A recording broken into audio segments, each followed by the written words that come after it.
Okay. और कोई doubt किसी का? Yes Tanu? Ma'am centrosome and centromere में क्या डिफरेंस है, क्योंकि दोनों के पास ही स्पिंडल फाइबर्स होते हैं। नहीं नहीं नहीं, देखो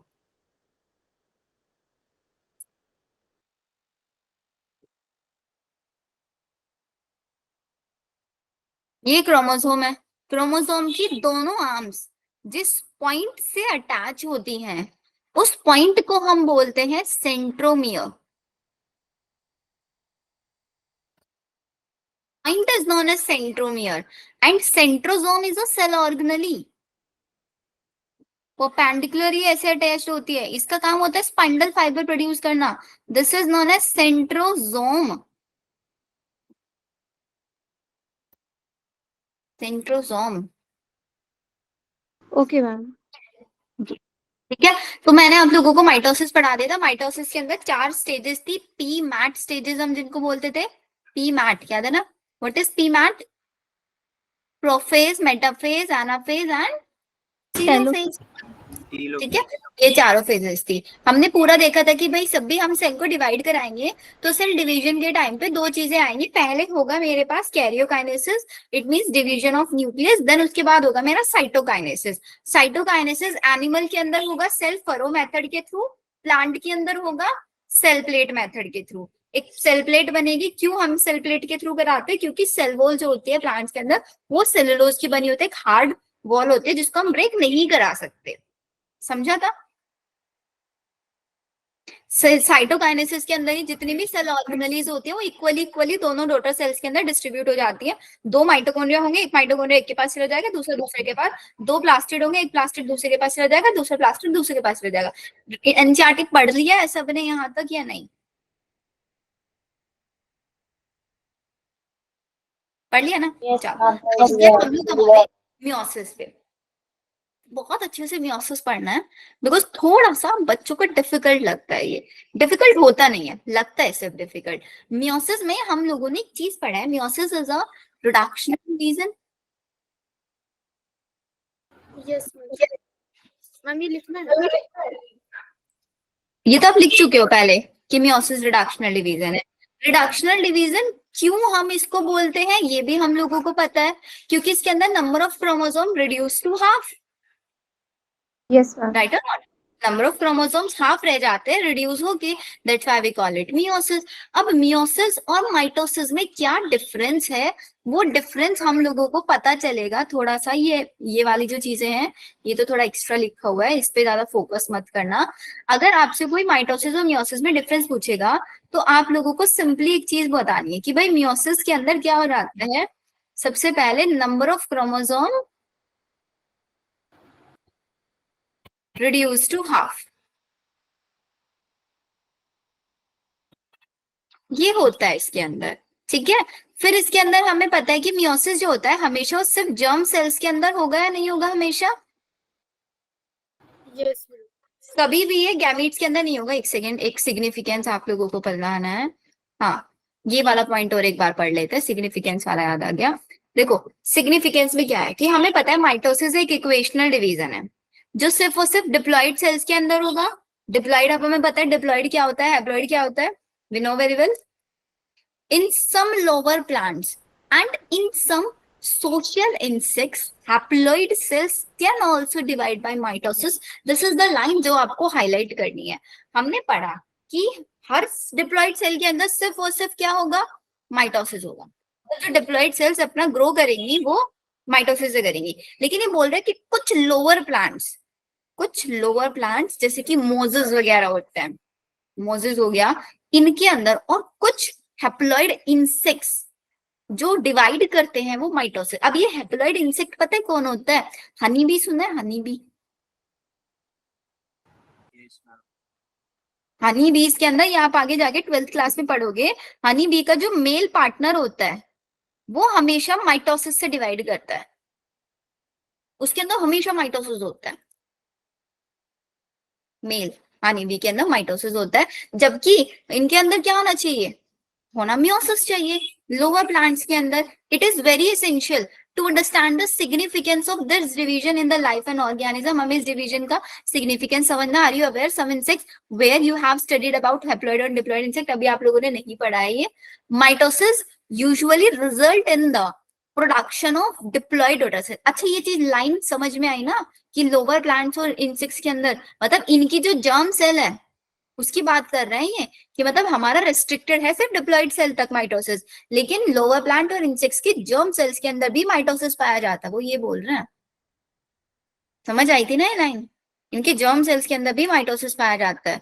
एंड माइटोसिस के अंदर मैंने आप लोगों को बोला था, पूरा स्ट्रक्चर डायग्राम बना के दिखाया था कि कैसे क्रोमोसोम बिल्कुल सेम रहते हैं पेरेंट के अंदर और डॉटर के अंदर। तो ऑब्वियसली बात है वेरिएशंस तो कभी नहीं आएंगे।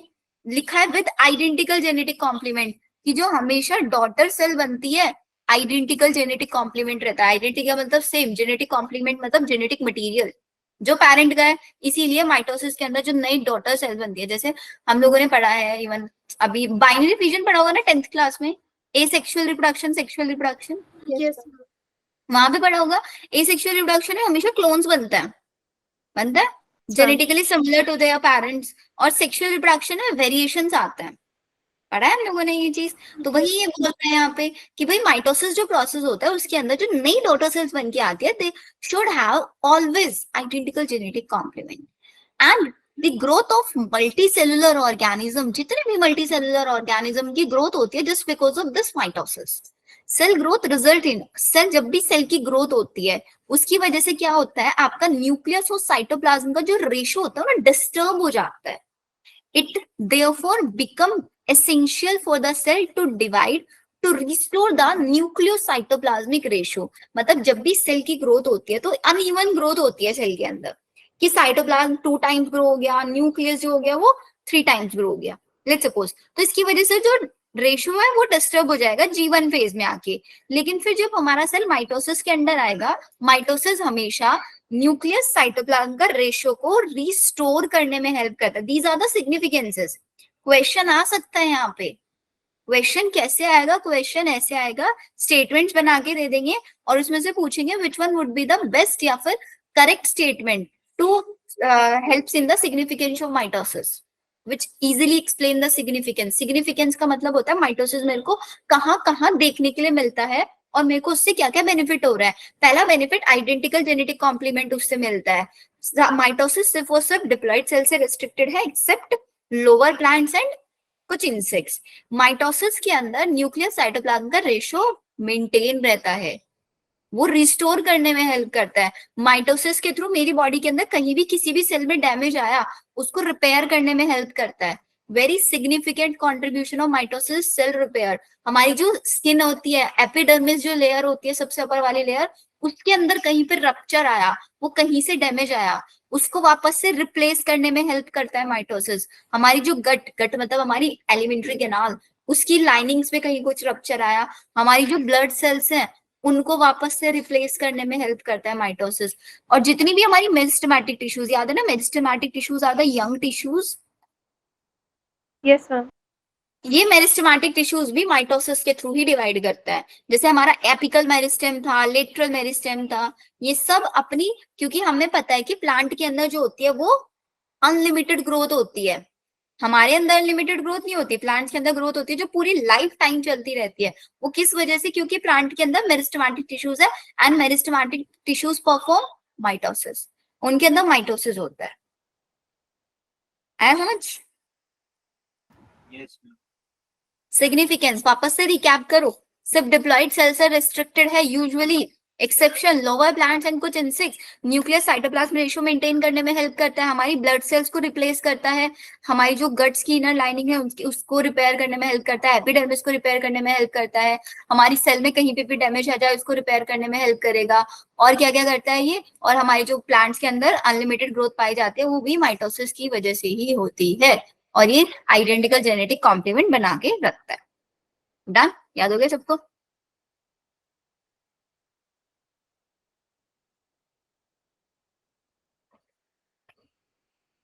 चलो भाई फिर आगे चलते हैं, मियोसिस पे आता है। तो मियोसिस के अंदर मैं आपको बताया, मेरे को याद कहाँ से आया था, वो जर्म सेल से आया था कि भाई मियोसिस के अंदर जर्म सेल होता है, लेकिन एक्सेप्शन भी है। ये उन जर्म सेल्स के अंदर माइटोसिस पाया जाता है, लोअर प्लांट्स में और हमारे कुछ इंसेक्ट्स के अंदर। बाकी सारे केसेस सेम रहेंगे, जैसे वहां पे पीमैट स्टेजेस थी, यहाँ पे भी पीमैट स्टेजेस आएंगी। P for prophase, metaphase, anaphase, telophase. Prophase जो होती है इसकी सबसे लॉन्गेस्ट फेज मानी जाती है, और इस लॉन्गेस्ट फेज के अंदर कुछ सब फेजेस आती हैं। बहुत ध्यान से समझना, थोड़ी देर के लिए 20 मिनट के लिए अपना ब्रेन एक्टिव कर लो, सब समझ में आ जाएगा। लॉन्गेस्ट फेज, इसके अंदर अलग अलग फेजेस आती है, उसकी याद करने की ट्रिक, लीजा, जरा, पानी, दे, दो। क्या ट्रिक है? Lisa, L for Lisa, Z for जरा, पी फॉर पानी, दे, दो। L for leptotene. पहला क्वेश्चन तो इसमें सीक्वेंस पे ही आता है कि करेक्ट सीक्वेंस बताओ।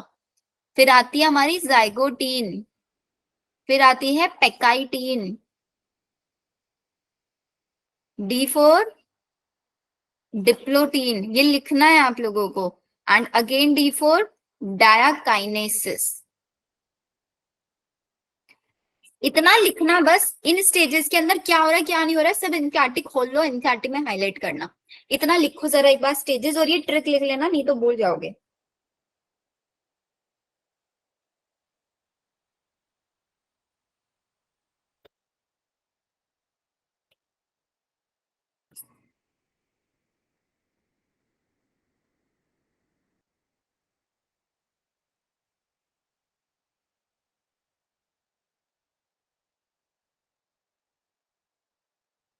हो गया? Ma'am 2 minute.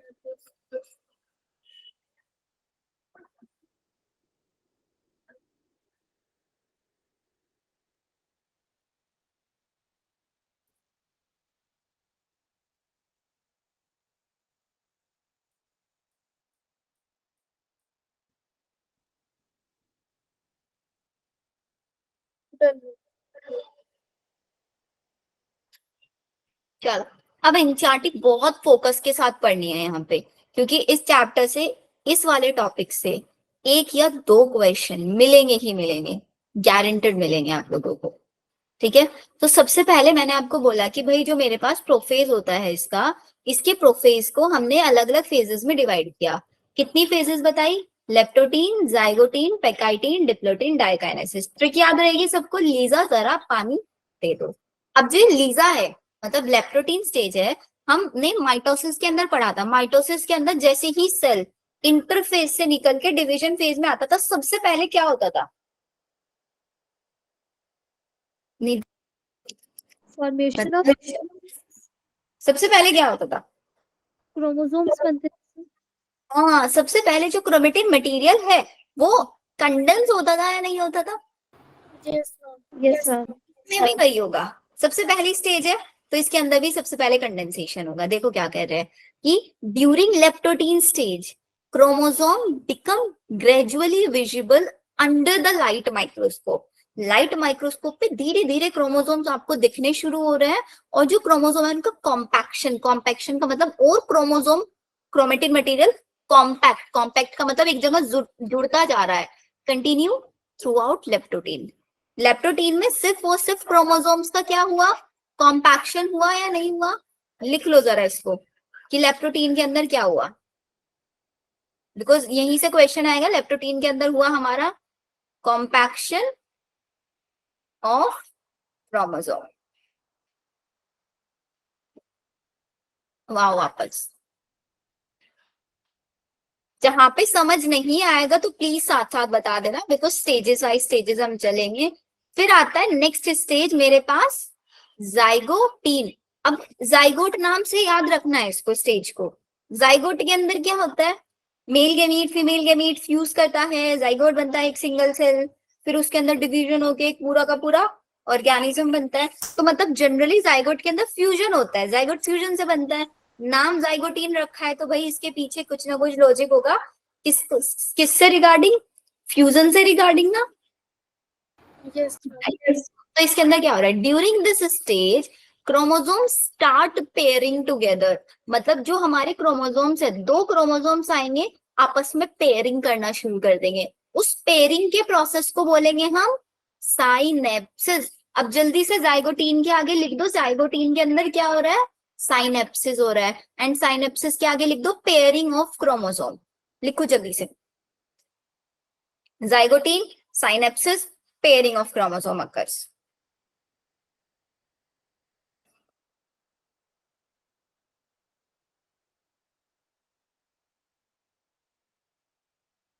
जल्दी जल्दी तो हो गया। मैम ये सिनेप्सिस हाँ बेटा, मैम ये सिनेप्सिस इससे सिमिलर है ना, ये जो हमारे दो नर्व सेल्स के बीच में साइनेप्स होता है। वो तो गैप होता है बेटा, gap between two ma'am stages. Leptotene के आगे क्या लिखना था? लेप्टोटीन के आगे लिखना है compaction of chromosome. Compaction, compact structures बनने लग रही हैं।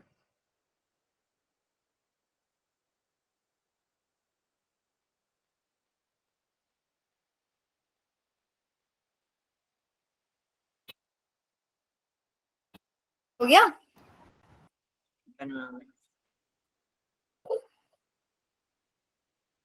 अब नेक्स्ट जाइगोटीन में क्या लिखा कि क्रोमोसोम्स का पेयरिंग हुआ। पेयरिंग के प्रोसेस को बोलते हैं साइनेप्सिस, है ना। फिर सच पेयर्ड क्रोमोसोम, देखो this process of pairing of chromosome, दो क्रोमोसोम पेयर्ड कर रहे हैं, उस प्रोसेस को बोलेंगे साइनेप्सिस। और जो क्रोमोसोम पेयरिंग कर रहे हैं उन क्रोमोसोम को बोलेंगे क्या, होमोलोगस क्रोमोसोम। क्रोमोसोम के ऊपर एरो बना के लिख दो होमोलोगस क्रोमोसोम, लिखा होगा ना pairing of chromosome, and those chromosomes are known as homologous chromosome. लिख लिया। Ma'am basically fusion of chromosome हो रहा है। फ्यूजन नहीं हो रहा है, ये चीज देखो। चलो थोड़ा सा एक बार बता देती हूँ मैं आपको। ये मेरे पास एक क्रोमोसोम है, ठीक है, और ये चलो उसको डबल बना के देखो। अरे यार,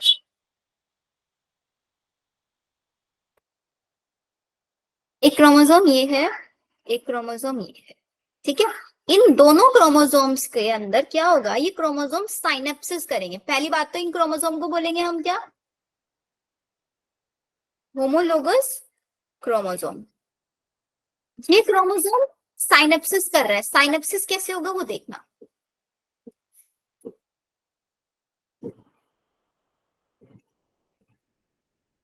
इसको बोलेंगे साइनेप्सिस। ये जो बीच में कनेक्शन बना ना, ये दिस प्रोसेस साइनेप्सिस में एग्जैक्टली क्रोमोसोम पता है क्या करता है, क्रोमोसोम जेनेटिक मटेरियल को इंटरचेंज कर लेते हैं। कि भाई एक क्रोमोसोम ये है, वो बोलते हैं कि मेरे पास आई जीन का ब्लू कलर आई जीन है, दूसरे क्रोमोसोम के पास दूसरा जीन है, बोलते हैं इंटरचेंज कर लेते हैं। वो इंटरचेंज होता है। अब देखो इसी के पीछे एक लॉजिक समझ में आएगा, क्यों सेक्सुअल रिप्रोडक्शन में ही वेरिएशंस आते हैं, क्यों कभी भी एसेक्सुअल रिप्रोडक्शन में वेरिएशन नहीं आते। जैसे मैंने आप लोगों को पहले ही बताया, एक मम्मी पापा के 4 बच्चे हैं, चारों के चारों बच्चे अलग दिखते हैं। क्यों अलग दिखते हैं, क्योंकि जब हमने वो डायग्राम बना के समझा था, मियोसिस समझा था कि मियोसिस के अंदर कैसे नंबर ऑफ क्रोमोसोम हाफ हो जाते हैं, आपने देखा था जो क्रोमोसोम्स का सेग्रीगेशन था वो रैंडम था ना, एक के अंदर कोई सा भी चला जा रहा है, दूसरे के अंदर दूसरा भी चला जा रहा है। जैसे माइटोसिस में था, इक्वल सेम सेम जाते थे क्योंकि बीच में से सेपरेट करके भेजते थे। लेकिन यहाँ पे 6 है, 6 में से 3 एक में चले जाएंगे, 3 एक पर रैंडमली जाएंगे। होता था ना ये, यस यस मैम। वो तो रैंडमली होता है। एक रीजन वो है वेरिएशन का, दूसरा रीजन ये है कि क्रोमोसोम क्या करते हैं ना, आपस में वार्तालाप करते हैं, वार्तालाप करके अपने क्रोमेटिन मटेरियल को इंटरचेंज कर लेता है। क्योंकि क्रोमोसोम जाएंगे तो है ही, कि 6 है, 3 एक जगह जाएंगे, 3 एक जगह जाएंगे। वो 6 जाने से पहले, अलग अलग डिस्ट्रीब्यूट होने से पहले अपना मटेरियल इंटरचेंज कर लेता है। सपोज एक क्रोमोसोम के ऊपर है आई कलर का जीन और हेयर्स वाला जीन, और दूसरे वाले के पास है आई कलर का दूसरा जीन और हेयर का दूसरा जीन, वो इंटरचेंज कर लेंगे आपस में। ऐसे हो जाता है। इसका और अच्छे से अगर मैं आपको समझाऊं तो ऐसे समझो कि मेरे पास एक क्रोमोसोम है जिसके पास ब्लू आई कलर का जीन है और उसके पास स्ट्रेट हेयर का जीन है, ठीक है। ये क्रोमोसोम नंबर 1। एक है मेरे पास क्रोमोसोम नंबर 2 जिसके पास है ब्लैक आई कलर जीन और कर्ल हेयर जीन। ये है। अब ये क्रोमोसोम एक इंडिविजुअल के अंदर जाएगा या दूसरे के अंदर, तो जो इससे नया बॉर्न बेबी बनेगा उसके अंदर ब्लू कलर आएगी और स्ट्रेट हेयर आएंगे, एक के अंदर ब्लैक हेयर आएंगे और कर्ल हेयर आएंगे। ये तो कहानी हो गई दो बच्चे की, कि भाई अगर एक मम्मी पापा के दो बच्चे हैं उनके अंदर ये आएगा। अगर उनका तीसरा बच्चा है, थर्ड और फोर्थ वाला है, तो उसके अंदर पता है क्या हो सकता है, उसके अंदर ये हो सकता है कि ये दोनों क्रोमोसोम जब साइनेप्सिस करते हैं, साइनेप्सिस के टाइम पे क्या करेंगे भाई, ये बोलेंगे स्ट्रेट वाला इसको दे देंगे, कर्ल वाला इसको दे देंगे। जब ये इंटरचेंज हो गया तो इंटरचेंज में जो नया बेबी बनेगा वो कैसा बनेगा, blue eye colour with curl hair और black eye colour with straight hair. बन गया ना नया कॉम्बिनेशन, Yes, ma'am. है ना।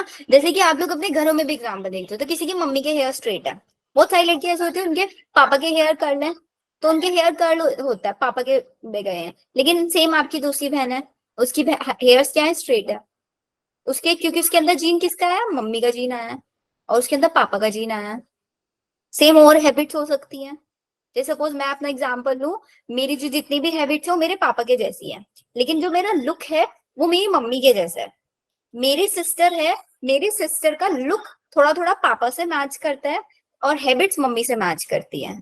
तो इंटरचेंज हुआ है नहीं हुआ है क्रोमोसोम्स के बीच में, Ma'am, हुआ है ना, तभी अलग अलग वेरिएशन बन गया है। तो साइनेप्सिस का ये रोल होता है। आया समझ में साइनेप्सिस कैसे हुआ दिशा? दिशा नहीं है, दिशा, तनु, तनिष्का आ गया ना। चल फिर पहली चीज याद रखनी है, जाइगोटीन के अंदर साइनेप्सिस होगा और उन क्रोमोसोम्स को बोलेंगे होमोलोगस क्रोमोसोम। ठीक है, फिर जब हमने इस साइनेप्सिस को अच्छे से माइक्रोस्कोप में स्टडी किया तो हमने देखा कि भाई दो क्रोमोसोम एवे ही नहीं एक दूसरे से आके चिपकते, इन दोनों क्रोमोसोम के बीच में एक फेविकोल लाइक स्ट्रक्चर बनती है जिसको हम बोलते हैं स्नेप्टोनीमल कॉम्प्लेक्स। मतलब ये जो दो क्रोमोसोम्स आपस में जुड़े ना, इनके बीच में एक कॉम्प्लेक्स आके अटैच हुआ, जिस कॉम्प्लेक्स ने इनको आपस में अटैच होने में हेल्प किया। This is known as synaptonemal complex. तो जाइगोटीन में तीन चीजें याद रखनी है। अगर आपसे कोई पूछे होमोलोगस क्रोमोसोम कौन से स्टेज में मिलेगा, जाइगोटीन में। साइनेप्सिस किस में होगा, जाइगोटीन में। साइनेप्टोनीमल कॉम्प्लेक्स किस में बनेगा, जाइगोटीन में बनेगा। अब एक चीज आप देख रहे हो, बीच में हमारा फेविकोल से दो क्रोमोसोम चिपक गए। अब ये मेरे को कैसी स्ट्रक्चर दिखेगी, दो क्रोमोसोम आपस में अटैच हुए नहीं, दो क्रोमोसोम, Yes, ma'am. तो इसको बोलेंगे हम bivalent. This is known as bivalent, या फिर हम इसको टेट्राड भी बोल सकते हैं। We can call it tetrad, क्योंकि चार क्रोमेटिड्स के बीच में हो रहा है ना, देखो 1 2 3 4, चार के बीच में चल रहा है। तो इसको बाईवेलेंट, बाई का मतलब हुआ दो क्रोमोसोम, टेट्राड का मतलब चार क्रोमेटिड्स के बीच में चल रहा है। तो बाईवेलेंट टेट्राड बात ही किया। क्वेश्चन पूछे बाईवेलेंट और टेट्राड कहाँ पे देखेंगे, बाईवेलेंट और टेट्राड आपके बनना स्टार्ट होंगे कहाँ पे, जाइगोटीन में, लेकिन क्लियरली विजिबल होंगे नेक्स्ट स्टेज में। बनेंगे जाइगोटीन में, क्लियरली विजिबल होंगे पैकाइटीन में। देखो क्या लिखता है, during this stage the 4 chromatids of each bivalent, हर एक बाईवेलेंट के जो 4 क्रोमेटिड्स हैं, क्रोमोसोम बिकम डिस्टिंक्ट एंड बिल्कुल क्लियरली विजिबल हो जाएंगे हमको। ये बहुत अच्छे से हम इनको माइक्रोस्कोप में देख पाएंगे। और इस स्टेज को हम कैसे कैरेक्टराइज करते हैं, क्योंकि एक रिकॉम्बिनेशन नोड्यूल बन जाता है। Recombination, the site eight which crossing over occur between non sister chromatids of homologous chromosome. अब ये कहानी समझो, ये नॉन सिस्टर क्रोमेटिड और होमोलोगस क्रोमोसोम, देखो ये क्रोमोसोम है एक ही सेंट्रोमियर से अटैच है। इन सारी की सारी क्रोमेटिड्स को हम क्या बोलेंगे, these are the sister chromatids, these are sister chromatid. Suppose मैंने इसके पास में एक दूसरा क्रोमोसोम लेके आई, इन दोनों क्रोमेटिड्स को क्या बोलेंगे, नॉन सिस्टर क्रोमेटिड। एक ही क्रोमोसोम की जो क्रोमेटिड्स हैं उनको सिस्टर क्रोमेटिड बोलेंगे, दो अलग अलग क्रोमोसोम की क्रोमेटिड्स को नॉन सिस्टर क्रोमेटिड्स। बताओ ये चीज आया क्या समझ में, सिस्टर क्रोमेटिड और नॉन सिस्टर क्रोमेटिड। अब आप खुद देखो, जो ऊपर होमोलोगस चल रहा है, जो साइनेप्सिस चल रहा है, वो हो सिस्टर क्रोमेटिड के बीच में चल रहा है, नॉन सिस्टर के बीच में चल रहा है? Tell me. नॉन सिस्टर दूसरा नॉन सिस्टर जो ऊपर प्रोसेस चल रहा है इंटरचेंज का, क्योंकि एक क्रोमोसोम है ये क्रोमोसोम है, ये क्रोमोसोम अपना मटेरियल इसको देगा, ये वाला इसको देगा, तो ये प्रोसेस किसके बीच में चल रहा है? नॉन सिस्टर्स के बीच में चल रहा है, नहीं चल रहा है? ध्यान से देखो। सिस्टर नॉन सिस्टर्स, दोबारा बनाओ स्ट्रक्चर।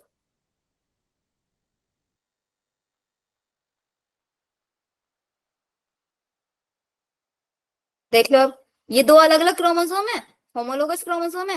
होमोलोगस क्रोमोसोम की दो नॉन सिस्टर क्रोमेटिड्स के बीच में मटेरियल एक्सचेंज चल रहा है। नॉन सिस्टर हुई ना, दो अलग अलग क्रोमोसोम की क्रोमेटिड, यस कजन सिस्टर समझ लो, है ना? और यहाँ पे ये अपना मटेरियल इसको देगा, ये अपना मटेरियल इसको देगा, तो यहाँ पे एक छोटा सा नोड्यूल फॉर्मेशन हो जाएगा। इस नोड्यूल को बोलेंगे हम रिकॉम्बिनेशन। इसका ना मैं आप लोगों को एक एनिमेटेड वीडियो दिखाऊंगी, जिससे आप लोगों को ये चीजें और अच्छे से क्लियर हो जाएंगी कि एग्जैक्टली प्रोसेस चलता कैसे है। रिकॉम्बिनेशन नोड्यूल पता है कैसे बनेगा? ऐसे देखो,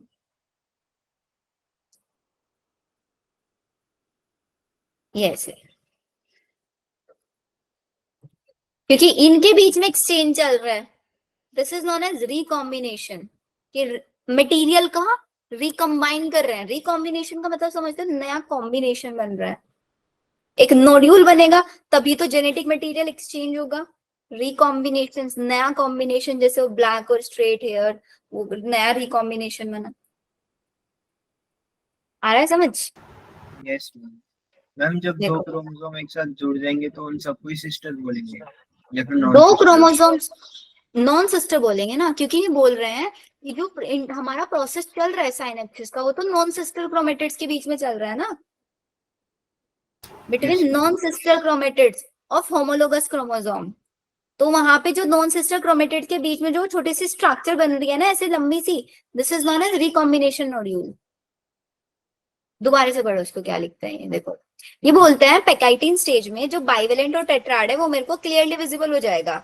एंड इस स्टेज को हम कैसे पहचानेंगे कि एक रिकॉम्बिनेशन नोड्यूल बन चुका होगा? कहाँ पे बना होगा? जहां पे नॉन सिस्टर क्रोमेटिड का क्रॉसिंग हुआ होगा। होमोलोगस क्रोमोसोम की नॉन सिस्टर क्रोमेटिड के बीच में जहां पे क्रॉसिंग ओवर चल रहा होगा, वहां पे रिकॉम्बिनेशन नोड्यूल बना होगा, और वहीं पे वो जेनेटिक मटेरियल का एक्सचेंज करेंगे, और उस प्रोसेस को बोलेंगे क्रॉसिंग ओवर। देखो लिखते हैं, crossing over is the exchange of genetic material between two homologous chromosome, और दो होमोलोगस क्रोमोसोम के भी नॉन सिस्टर क्रोमेटिड्स के बीच में क्या चल रहा है? क्रॉसिंग ओवर चल रहा है, कि भाई तू मेरा जेनेटिक मटेरियल ले ले, मैं तेरे को अपना जेनेटिक मटेरियल दे देता हूँ। एंड क्रॉसिंग ओवर एक एंजाइम मेडिएटेड प्रोसेस होता है, एक एंजाइम भी यहाँ पे रहता है, जिस एंजाइम को बोलता है रिकॉम्बिनेज। ये रिकॉम्बिनेशन बनवाने में हेल्प करता है। क्रॉसिंग ओवर की वजह से क्या होगा? क्रॉसिंग ओवर की वजह से जेनेटिक मटेरियल के दो अलग नए कॉम्बिनेशन बन के आएंगे दो क्रोमोसोम्स के बीच में। Recombination between homologous chromosome, homologous chromosome के बीच में जो रिकॉम्बिनेशन प्रोसेस चल रहा है, ये जैसे जैसे पेकाइटिन खत्म होगा हमारे खत्म हो जाएगा। तो अगर आपसे कोई पूछे पेकाइटिन स्टेज का स्पेशल कैरेक्टर क्या है, how would you define the pachytene stage, तो पहली चीज, पेकाइटिन को हम आइडेंटिफाई करेंगे जब मेरे को बाइवेलेंट टेट्राड इजीली विजिबल हो जाएगा, और ये वो स्टेज है पेकाइटिन जिसके अंदर जेनेटिक मटेरियल का एक्सचेंज होगा। जाइगोटीन में साइनेप्सिस बना, क्रोमोसोम पास पास आए, ठीक है, और यहाँ पे आके उन्होंने मटेरियल एक्सचेंज करना शुरू करा, जेनेटिक मटेरियल एक्सचेंज करना शुरू करा, रिकॉम्बिनेशन बना, क्रॉसिंग ओवर हुआ। याद रहेगा ये चीज? यस तनु? मैम जाइगोटीन स्टेज में इनोसिस पेयरिंग हुई थी क्रोमोसोम्स की, और नेक्स्ट स्टेप में हमारा जो इंटरमिक्सिंग होनी स्टार्ट हुई। हाँ एग्जैक्टली, वहां पे सिर्फ क्रोमोसोम पास आए थे, उन्होंने पेयरिंग किया था, पेयर बना लिया था। अभी तक कुछ बातचीत नहीं की थी, पेयर बना लिया था। बातचीत जो हो रही है वो इस स्टेज में हो रही है, ठीक है। Okay ma'am. अब नेक्स्ट स्टेज क्या आती है? लीजा जरा पानी दे दो, दे मतलब डिप्लोटीन। डिप्लोटीन को हम कैसे आइडेंटिफाई करेंगे? भाई हमें क्या कराना है, हमें तो क्रॉसिंग ओवर कराना है, और वो मेरा पेकाइटिन में हो चुका, और जब मेरा पेकाइटिन में क्रॉसिंग ओवर हो चुका, अब उस क्रॉसिंग ओवर को हटाना भी तो है ना मेरे को, क्योंकि आगे जाके स्टेजेस में मेरे को क्रोमोसोम्स को अलग अलग डॉटर सेल्स में भेजना है। तो डिप्लोटीन का मतलब होता है कि diplotene stage is the DI से याद रखना, डिसोल्यूशन। डिप्लोटीन का मतलब है डिसोल्यूशन होगा किसका? दो क्रोमोसोम्स के बीच में ग्लूल आई थी या नहीं आया था? ग्लू, साइनेप्टोनिमल कॉम्प्लेक्स, उस साइनेप्टोनिमल कॉम्प्लेक्स की वजह से ही दो क्रोमोसोम अटैच हुए थे, तो ये साइनेप्टोनिमल कॉम्प्लेक्स हटना शुरू हो जाएगा। साइनेप्टोनिमल कॉम्प्लेक्स हटेगा, क्रोमोसोम दूर दूर जाने शुरू हो जाएंगे, जाएंगे नहीं जाएंगे? क्रोमोसोम दूर दूर जरूर जाएंगे, लेकिन एक्सेप्ट वो साइट, देखो सपोज करते हैं ये मेरी फिंगर्स है, ऐसे चल रहा है प्रोसेस, इस फिंगर को समझना है क्या है? क्रोमोसोम है, दिख रही है सबको fingers? Yes ma'am. Yes ma'am. अभी इन फिंगर्स के बीच में ना एक साइनेप्टोनिमल कॉम्प्लेक्स बना हुआ है, इस वजह से फिंगर्स ऐसे चिपकी हुई हैं, और जिधर मेरे नेल्स है ना, ये नेल्स की साइड वो है जहां पे क्रॉसिंग ओवर चल रहा है, नेल्स की साइड है, क्रॉसिंग ओवर चल रहा है। तो अब क्या हुआ, धीरे धीरे साइनेप्टोनिमल कॉम्प्लेक्स हट रहा है, साइनेप्टोनिमल कॉम्प्लेक्स हट रहा है, ये हट रहा है, लेकिन जहां पे क्रॉसिंग ओवर चल रहा है वहां से अभी नहीं हट पाएगा, क्योंकि वहां पे तो रिकॉम्बिनेशन नोड्यूल बना हुआ है, प्रोसेस चल रहा है। तो अब ये जैसे जैसे साइनेप्टोनिमल कॉम्प्लेक्स हटेगा, होमोलोगस क्रोमोसोम दूर जाने शुरू होंगे, सिर्फ एक साइड से अटैच रह जाएंगे। यहाँ पे एक एक्स शेप स्ट्रक्चर दिख रही है बनी हुई ऊपर, नेल्स के ऊपर ध्यान दो, यस मैम। जब दूर जाएगा ऐसे एक्स शेप स्ट्रक्चर, इस एक्स शेप स्ट्रक्चर को हम बोलते हैं कायस्मेटा। अब लाइन पढ़ो क्या बोलते हैं ये, कि साइनेप्टोनिमल ग्लू हटा, सिर्फ उस साइट पे रह जाएगा जहां पे क्रॉसिंग ओवर हुआ था, पढ़ो जरा। तो ये बोलते हैं कि साइनेप्टोनिमल कॉम्प्लेक्स डिसॉल्व हो गया, and the tendency of the recombined homologous chromosome, जो रिकम्बाइंड होमोलोगस क्रोमोसोम की जो टेंडेंसी है वापस से कंबाइन होने की, वो कम हो जाएगी, सिर्फ एक साइड से। कहां से? Accept at the site of crossover, जहां पे क्रॉसिंग ओवर चल रहा है उसको छोड़ के बाकी सब जगह से साइनेप्टोनिमल कॉम्प्लेक्स हट जाएगा। उस साइट पे एक एक्स शेप स्ट्रक्चर बनेंगे जिसको हम बोलेंगे कायस्मेटा। और बहुत सारे ऐसे क्रोमोसोम्स होते हैं जिनके अंदर ये कायस्मेटा जो स्टेज होती है ना, मंथ्स और ईयर्स तक भी हो सकती है, मंथ्स और ईयर्स तक। अब जरा याद करो, जब सेल वाला चैप्टर मैंने पढ़ाया था, वहां पे एक क्वेश्चन आया था, पॉलीटीन क्रोमोसोम, या फिर एक होता ना नाम, वो लैम्प ब्रश क्रोमोसोम।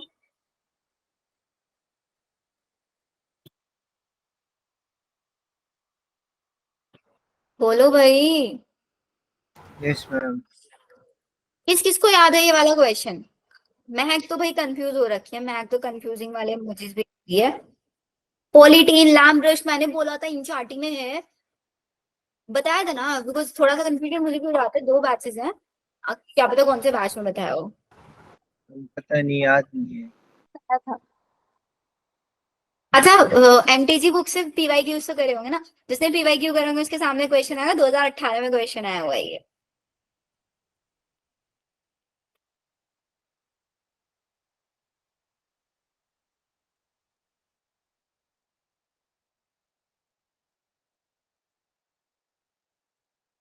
आया नहीं समझ में?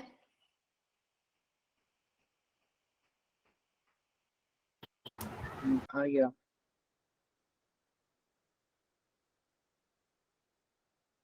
चलो एक और चीज आपको लिखवाती हूँ मैं यहाँ पे। मैम एक बार रिपीट कर दो एक कायस्मेटा।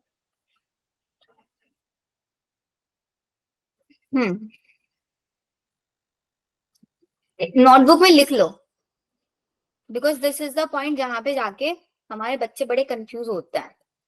दो टाइप के क्रोमोसोम होते हैं,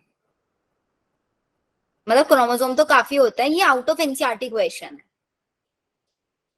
पॉलीटीन क्रोमोसोम एंड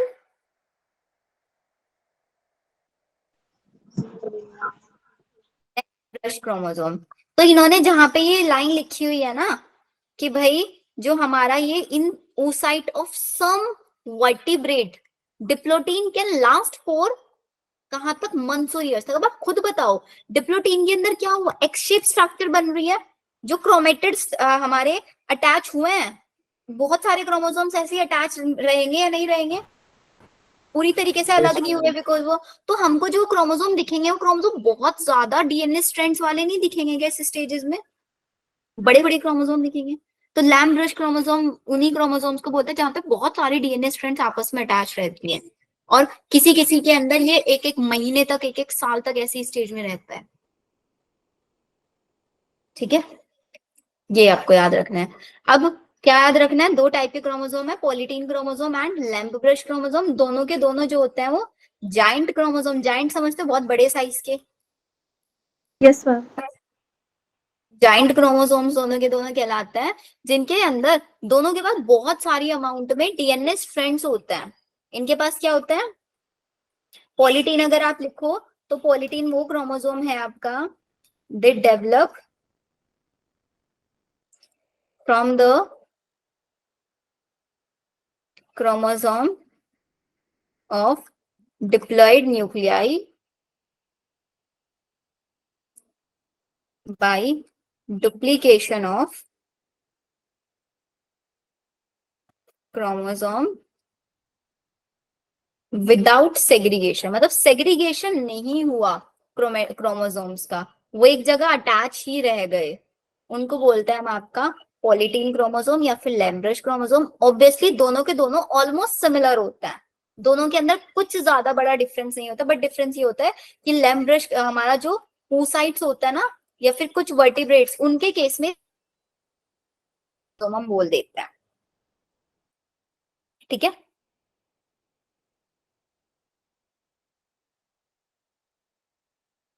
समझ? Yes. यस तो इतना याद रखना, क्वेश्चन आने के चांसेस वैसे कम है क्योंकि अब आउट ऑफ एनसीईआरटी नहीं आता। फिर डिप्लोटीन, डिप्लोटीन के अंदर क्या हुआ, क्रोमेटेड मटेरियल का डिसोल्यूशन हुआ, एग शेप स्ट्रक्चर बनी काइजमेटा। तो अगर आपसे पूछे डिप्लोटीन स्टेज को आप कैसे पहचानोगे, तो आप बता सकते हो ना, क्योंकि इसके अंदर काइजमेटा बना या फिर डिसोल्यूशन ऑफ नाइनेप्टोनिमल कॉम्प्लेक्स हुआ, इससे मैं पहचान दूंगी। और डाइकाइनेसिस में क्या होगा कि जो चाइजमेटा बन गया, चाइजमेटा भी बोल देते हैं इसको, काइजमेटा भी बोल देते हैं, वो एकदम टर्मिनल पोजीशन पे आ जाएगा। टर्मिनल, टर्मिनल समझते, बिल्कुल कॉर्नर पे, बिल्कुल कॉर्नर पे आ जाएगा ये आपका। और फिर आपका during this phase the chromosomes are fully condense, पूरी तरीके से क्रोमोसोम कंडेंस हो जाएंगे। माइटोटिक जो स्पाइंडल्स है, स्पाइंडल फाइबर्स आने शुरू हो जाएंगे, और डाइकाइनेसिस के एंड में आते आते न्यूक्लियोलस डिसअपियर हो जाएगा, न्यूक्लियर एनवेलप गायब हो जाएगा, और फिर हमारी स्टेज स्टार्ट हो जाएगी मेटाफेज स्टेज। मेटाफेज में जो माइटोसिस में होता था वही होना शुरू हो जाएगा। एक बार फिर से समरी समझो। सबसे पहले जैसे हमारा सेल, हमारा न्यूक्लियस प्रोफेज 1 में आया, तो प्रोफेज 1 के अंदर आते आते सबसे पहले क्या आएगा मेरे पास, लेप्टोटीन। लेप्टोटीन के अंदर कॉम्पैक्शन ऑफ क्रोमोसोम हुआ। जाइगोटीन में हमारा क्या चला, pairing of chromosome. Pairing of chromosome, हमारे होमोलोगस क्रोमोसोम्स के बीच में पेयरिंग हुआ, which is known as synapsis. क्यों, दो क्रोमोसोम आपस में अटैच हुए, कुछ ना कुछ बीच में फोर्स होगा, वो हम था हमारा साइनेप्टोनिमल कॉम्प्लेक्स। लीजा जरा पानी, पी फॉर पेकाइटिन, पेकाइटिन के अंदर पूरा क्रॉसिंग ओवर हुआ, जेनेटिक मटेरियल एक्सचेंज वाला पूरा प्रोसेस हुआ, रिकॉम्बिनेशन नॉड्यूल बना with the help of recombination enzyme, ये सब हुआ। फिर हमारा डिप्लोटीन स्टेज में साइनेप्टोनिमल कॉम्प्लेक्स डिसॉल्व हो गया, एग शेप स्ट्रक्चर बन गई काइजमेटा, उस साइड के अंदर लैम्ब ब्रश क्रोमोसोम 100 ईयर्स तक होता है। डाइकाइनेसिस में ये जो एग शेप स्ट्रक्चर बनी बिल्कुल टर्मिनल पोजीशन पे जाके पहुंच जाती है हमारा, ये होता है। फिर हमारा न्यूक्लियोलस डिसअपियर हो जाएगा, न्यूक्लियर एनवेलप डिसअपियर हो जाएगा, सारे क्रोमोसोम्स इक्वेटर पे आके इकट्ठे हो जाएंगे, उस इक्वेटर को बोलते हैं मेटाफेज प्लेट। जो हमारे सेंट्रोसोम्स हैं वो स्पाइंडल फाइबर्स रिलीज करना शुरू कर देंगे, क्रोमोसोम्स के सेंट्रोमियर पे काइनेटिक कोर आ जाएगा, उस काइनेटिक कोर से स्पाइंडल फाइबर अटैच हो जाएंगे। पढ़ा था नहीं मेटाफेज में? Yes ma'am. Yes. फिर एनाफेज में आएंगे। अब एनाफेज यहाँ की और माइटोसिस की डिफरेंट होती है। क्यों डिफरेंस होती है वो भी मैंने आप लोगों को पहले बताया हुआ। वहां पे माइटोसिस के एनाफेज में क्या होता है, सेंट्रोमियर स्प्लिट हो जाता है और chromatids move to the opposite pole, क्योंकि हमें वहां पे क्रोमोसोम नंबर इक्वल रखना है। लेकिन यहाँ पे जो होमोलोगस क्रोमोसोम है वो अलग होता है, वो ना टर्मिनल पे आ गया बिल्कुल। तो टर्मिनल पे जो आ गया ना, उस टर्मिनल से वो हट जाएगा, एक क्रोमोसोम एक के पास, दूसरा क्रोमोसोम दूसरे के पास, ऐसे होता है। होमोलोगस क्रोमोसोम सेपरेट होता है यहाँ पे क्रोमेटिड सेपरेट नहीं होते, ना ही सेंट्रोमियर स्प्लिट होता। ये डिफरेंस है एनाफेज में और एनाफेज 1 में। ये हो जाएगा, क्रोमोसोम डिस्ट्रीब्यूट हो गए, 50% एक के पास, 50% एक के पास, फिर अपोजिट अपोजिट पोल पे जाएंगे, वो वहां पे जाके डीकंडेंस होके क्रोमेटिन मटेरियल बना लेंगे, न्यूक्लियर एनवेलप आना शुरू हो जाएगा और 2 न्यूक्लियस बन जाएंगे। हो गया मेयोसिस 1 फिनिश। तो अगर आपसे कोई क्वेश्चन पूछे what is the difference between anaphase and anaphase 1, याद रखना अगर एनाफेज 1 लिखा हुआ है ना, इट मींस ये मियोसिस का एनाफेज है, और सिर्फ एनाफेज लिखा है वो माइटोसिस का एनाफेज है। माइटोसिस का। ठीक है, ये हो गया। जैसे ही हमारा सेल ने मियोसिस फिनिश किया, टेलोफेज 1 फिनिश किया, उसके बाद एक छोटी सी स्टेज आती है, क्योंकि हमने पढ़ा है मियोसिस कभी भी अकेला नहीं होता, मियोसिस हमेशा 2 होता है। पहले मियोसिस 1 होगा, फिर मियोसिस 2 होगा। मियोसिस 1 हमेशा कैसे बिहेव करता है, देखो ये मेरा एक सेल है, ठीक है, इस सेल ने अपने अंदर क्या कराया, अभी मियोसिस कराया, 2n था, तो क्या बन जाएगा, ये nn बन जाएगा ना, बोलो भाई। Yes Meiosis 1 is reductional division, reduction. हमेशा जर्म सेल बनाने के लिए इसको कराता है। अब ये जो होगा, इसके बाद एक स्टेज आएगी, this is known as interkinesis. Interkinesis में, इंटरकाइनेसिस सिर्फ एक रेस्टिंग स्टेज होती है बहुत छोटी सी। जैसे मियोसिस 1 फिनिश हुआ, 2 सेल बनेंगी, ये दोनों की दोनों सेल आगे जाएंगी किसमें, मियोसिस 2 में। और meiosis 2 is also known as equational division. जैसे माइटोसिस होता है ना, डिट्टो ऐसा होता है, ये एकदम सिमिलर होता है। देखो हमने जब सेल को एक डिवीजन खत्म होता है, एक डिवीजन से दूसरा खत्म होता है, हमने पढ़ा था बीच में इंटरफेज आती है, जिसमें G1 phase, S phase, G2 phase आता है, S में डीएनए डबल होता है, G1 में ग्रोथ करता है, पढ़ा था। Yes ma'am. यहाँ पे ऐसा नहीं होगा, यहाँ पे मियोसिस 1 खत्म होगा, मियोसिस 2 स्टार्ट होगा, बीच में कोई इंटरफेज नहीं आएगी, कोई डीएनए डुप्लीकेट नहीं होगा, कुछ नहीं होगा। इसीलिए क्रोमोसोम जो बनता है ना, ओ सॉरी, जो गैमीट्स बनता है, उनका साइज बहुत ज्यादा छोटा होता है as compare to diploid cells. Diploid cells का के कंपैरिजन में जो गैमीट्स होते हैं उनका साइज इतना ज्यादा छोटा क्यों होता है, क्योंकि भाई गैमीट्स कैसे बन रहे हैं, बिना ग्रोथ के बन रहे हैं, बिना डीएनए अमाउंट डबल के बन रहे हैं। और क्रोमोसोम्स का, सॉरी मैं क्रोमोसोम बार बार बोल रही, गैमीट्स का अमाउंट इतना ज्यादा होता है। मेल्स के अंदर एक टाइम पे 200 से 300 स्पर्म्स का फॉर्मेशन होता है। फीमेल्स के अंदर जब वो एम्ब्रियोनिक स्टेज में होती है, around 2 million, I guess 6 to 7 million तक रहता है अमाउंट। फिर वो एडल्ट स्टेज 60,000 70,000 तक बचता है। तो इतना सारा 60-70,000 क्यों बनता है, क्योंकि एक सेल से 4 सेल बनती है यहाँ पे, 1 से 4। कैसे, 2 सेल तो मियोसिस 1 से बनेंगे, जिसमें नंबर ऑफ क्रोमोसोम हाफ करा दिया, फिर मियोसिस 2 होगा, मियोसिस 2 में अगेन nn रह जाएगा अमाउंट। तो देख लो जरा, 1 से 4 बन रही है यहाँ पे, 1 से 4, 4 से 16, 16 से 32, ऐसे जाके ही तो मिलियंस तक काउंट गैमीट्स बन पाते हैं। नहीं तो अगर सिर्फ एक ही मियोसिस हो रहा होता तो इतने सारे गैमीट्स नहीं बनते। मैम फिर ये दूसरा वाला मियोसिस तो मिटोसिस होता है ना। हाँ बिल्कुल माइटोसिस के जैसे ही होता है। अब इसको कंफ्यूजन ना हो माइटोसिस में और इसमें, इसीलिए इसका नाम मियोसिस 2 रख दिया। बाकी पढ़ के देखना बिल्कुल सिमिलर है। प्रोफेज, इसका नाम जैसे मियोसिस 2 रखा, इसकी प्रोफेज 2 बोलेंगे, इसको मेटाफेज 2, एनाफेज 2 और टेलोफेज 2। मियोसिस 2 इनिशिएट होता है जैसे ही हमारा साइटोकाइनेसिस उसका फिनिश हो जाएगा, usually before the chromosomes have fully elongated, in contrast to meiosis 1। Meiosis 1 के कंपैरिजन में मियोसिस 2 बिल्कुल नॉर्मल माइटोसिस से रिजेंबल करता है। न्यूक्लियर मेम्ब्रेन डिसअपियर होना शुरू हो जाएगा, ठीक है, फिर मेटाफेज में सारे के सारे इक्वेटर पे इकट्ठे हो जाएंगे, अपोजिट पोल पे स्पाइंडल फाइबर्स निकलेंगे, काइनेटोकोर से अटैच हो जाएंगे। यहाँ पे सेंट्रोमियर स्प्लिट हो रहा है, देखो मियोसिस 1 में सेंट्रोमियर स्प्लिट नहीं हुआ था, यहाँ पे स्प्लिट हो रहा है, क्योंकि मेरे को क्रोमोसोम का अमाउंट इक्वल रखवाना है। मैम मियोसिस 2 में और माइटोसिस में कोई भी डिफरेंस नहीं है फिर? कोई डिफरेंस नहीं है, बिल्कुल भी सब सिमिलर है। Okay ma'am. ठीक है, सेंटर में स्प्लिट हुआ, और हमारे chromatids opposite chromosomes opposite pole पे मूव किए, क्योंकि जो स्पाइंडल्स बनते हैं वो अपोजिटली शॉर्टनिंग उनका होने लग जाता है। एंड फिर टेलोफेज में वही क्या होगा, वहां पे डीकंडेंस होना शुरू हो जाएंगे, क्रोमोसोम से वापस क्रोमेटिन मटेरियल बनेगा, न्यूक्लियर एनवेलप आ जाएगा चारों तरफ, न्यूक्लियर एनवेलप आएगा, सारी सेल ऑर्गेनेलीज इक्वली डिस्ट्रीब्यूट होना शुरू हो जाएंगी, फिर साइटोकाइनेसिस हो जाएगा। सिंपल, ये देखो इक्वेटर पे आके इकट्ठा हुआ, स्प्लिट हुए, बन गई 4 सेल। इसलिए मियोसिस में 4 सेल बनती है। देखो फिर finally 4 haploid daughter cell will form. इसका सिग्निफिकेंस क्या है, जैसे माइटोसिस में आइडेंटिकल जेनेटिक कॉम्प्लीमेंट होता था, यहाँ पे एक वेरिएशन प्रोड्यूस करता है ये, और वेरिएशन आएगा तभी तो नए नए कैरेक्टर्स डेवलप होंगे इंडिविजुअल्स के अंदर। एक जनरेशन से दूसरे जनरेशन में वेरिएशन आएंगे, अडेप्टेशन अच्छे से होगा, इवोल्यूशन हो पाएगा। These are the significance of meiosis. ठीक है,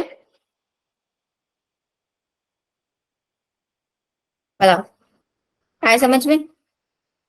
अरे अरे अरे, ये क्या हो गया? Yes, yes, ma'am.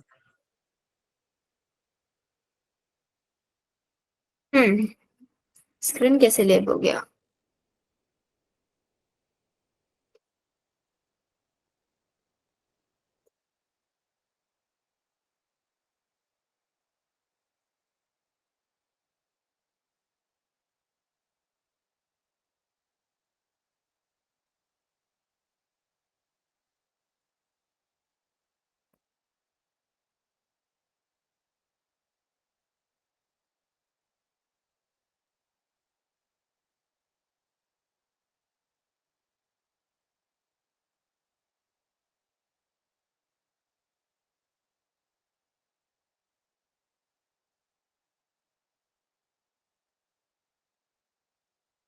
कुछ इशू आ गया है इसमें स्क्रीन में।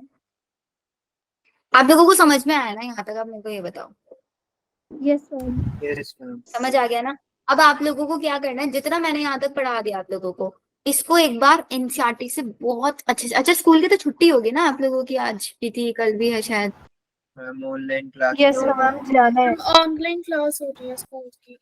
मैम बहुत काम दे रहे हैं। मैम मेरी छुट्टियां नहीं है। और डेटा मैनेज कैसे कर रहे हो फिर? वो भी ऑनलाइन क्लास, ये भी ऑनलाइन क्लास। पता नहीं डेटा की शायद मैम वाईफाई है। जिसका वाईफाई है उसका तो है, लेकिन जिसके हमारे पास वो नहीं होगा ना। स्कूल की बड़ी छुट्टियां। क्या सृष्टि? हमारे स्कूल की छुट्टियां पड़ी। कब तक है वैसे छुट्टियां? कल कल की हो रहा है ना बस? Yes ma'am. और मैम यस सुनिए, मैम। और मैम ऑनलाइन क्लास में तो ये और बोल देता, अब तो आपकी छुट्टी है, काम कर लो, ये नहीं देख रहे मॉर्निंग में ऑनलाइन क्लास भी ले रहे, काहे की छुट्टी हो गई अब।